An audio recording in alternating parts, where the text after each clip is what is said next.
नमस्कार. आज आपण वरोरा भद्रावती विधानसभा क्षेत्रामध्ये आहोत आणि आपल्यासोबत महाविकास आघाडीचे अधिकृत उमेदवार प्रवीण काकडे आपल्यासोबत आहेत.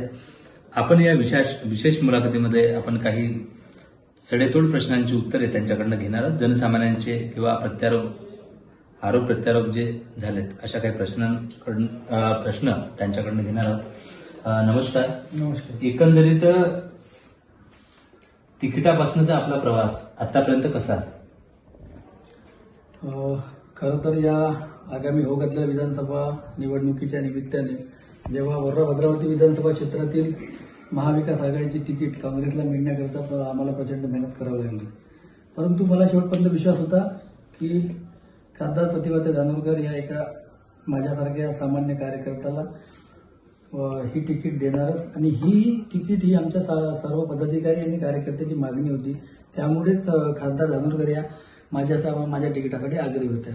निश्चितच या तिकिटासाठी आम्हाला प्रचंड त्रास सहन करावा लागला, शेवटपर्यंत वाट बघावी लागली, परंतु तिकीट ही इथे काँग्रेसलाच मिळाली. नक्कीच आपल्या परिवारामधून देखील अनिल धारणकर आता वंचित बहुजन आघाडीकडनं उमेदवारी त्यांनी दाखल केली.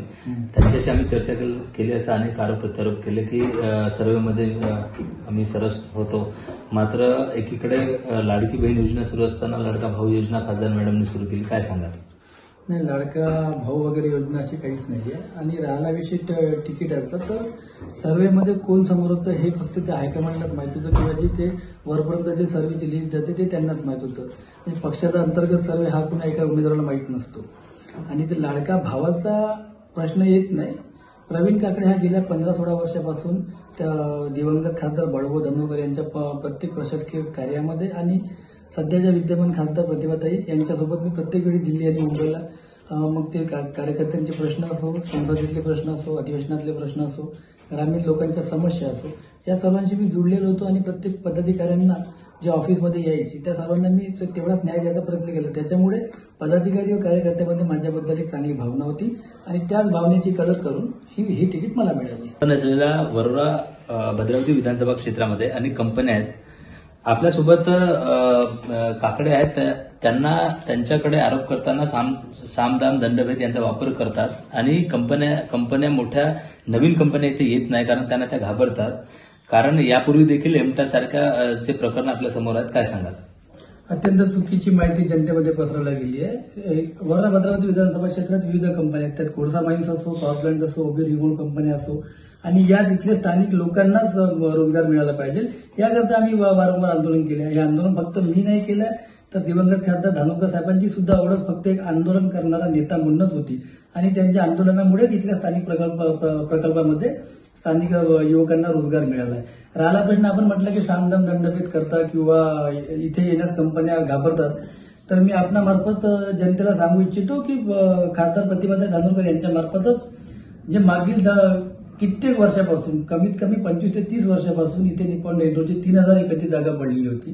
त्या जागेवरती सततच्या पाठपुरावा करून आमदार असताना प्रतिभाताईंनी माननीय मुख्यमंत्री शिंदेसाहेब असताना त्या विधानसभेमध्ये त्यांनी इथे एक 20,000 कोटीचा कोल गॅसिफिकेशनचा प्रकल्प मंजूर केला. नंतर आमच्या चपराडा इथे 3300 मेगावॅटचा सोलर पॉवर प्लांटचा प्रकल्प मंजूर केला. त्यात कमीत कमी 11,000 लोकांना रोजगार मिळेल. त्यानंतर इथे आमच्या उखरड्यामध्ये ISMT नावाची एक पॉवर प्लांट होता 500 मेगावॅटचा, तो पण आता चालू झाला. त्याच्यानंतर आमच्याकडे 4-5 ओबी रिमोल कंपन्या सतत येतच असतात. त्यानंतर पुन्हा इथे 2 प्रायव्हेट कोळसा खाणी आता मंजूर झाल्या आहेत. एक सिमेंट प्लांट प्रस्तावित आहे. नंतर एक अरविंदो नावाची 30,000 कोटीची एक खासगी कोळसा कंपनी ओपन झाली आहे.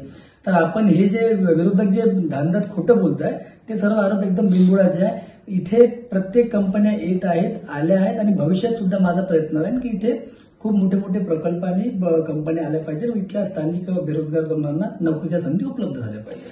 नक्कीच शेवटी आपल्याला एकदम वैयक्तिक पातळीवर जाताना अनेक आरोप केले जातात.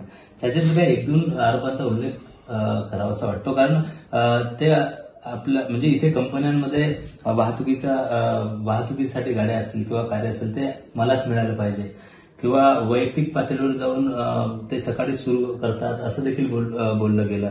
त्यांना चड्डा नावाने बोलवतात, हे देखील आरोप आपल्यावर झाले. काय सांगा? हे बघा, प्रत्येकाचं वैयक्तिक प्रत्येकाची आयुष्यामध्ये एक वैयक्तिक बाजू असते आणि माझं तर स्पष्ट म्हणतं की निवडणूक लढत असताना कुठल्याही प्रतिस्पर्धी उमेदवारावरती तुम्ही एक टीका करायची एक पातळी असते. ती पातळी ओलांडली की मग ते टीका राहत नाही ते.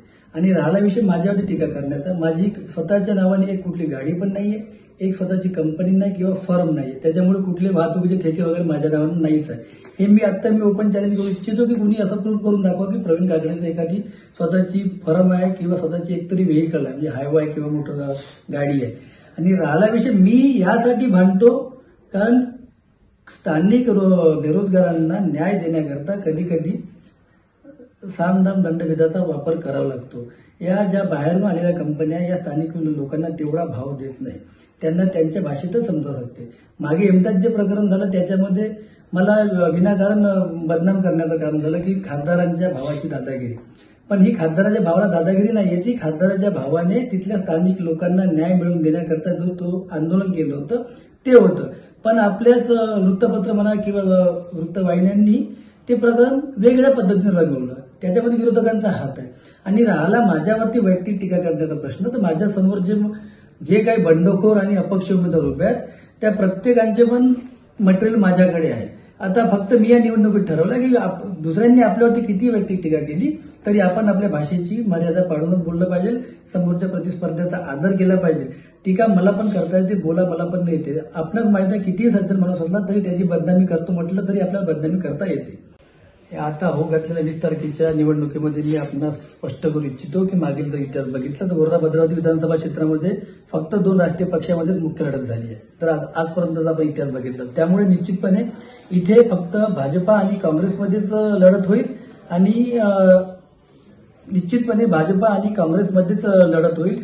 आणि त्यात मला पण असं वाटते की मतदारांनी या 2 वर्षाच्या भाजप सरकारच्या काळात जे महिलांचे म्हणा, सुशिक्षित बेरोजगारांचे म्हणा आणि खास करून आमच्या गरीब शेतकऱ्यांचे जे यांनी आर्थिक पिळवणूक व शोषण केलं आहे त्याच्या विरोधात जनतेमध्ये तीव्र आक्रोश आहे आणि त्याच आक्रोशाचं रूपांतर त्यांच्या विरोधी मतदानाच्या रूपाने होणार आणि या क्षेत्रात व राज्यात महाविकास आघाडीचं सरकार येणार. तरी मी आपणाद्वारे मी या ठिकाणी माझ्या सर्व मतदार बंधू आणि भगिनींना अशी नम्र हात जोडून विनंती करतो की त्यांनी 20 तारखेच्या होणाऱ्या मतदानाच्या दिवशी काँग्रेसच्या पंजा या चिन्हासमोरील 2 नंबरची बटन दाबून मला प्रचंड बहुमताने विजयी कराल अशी मी आपल्या सर्वांना नम्र विनंती करतो.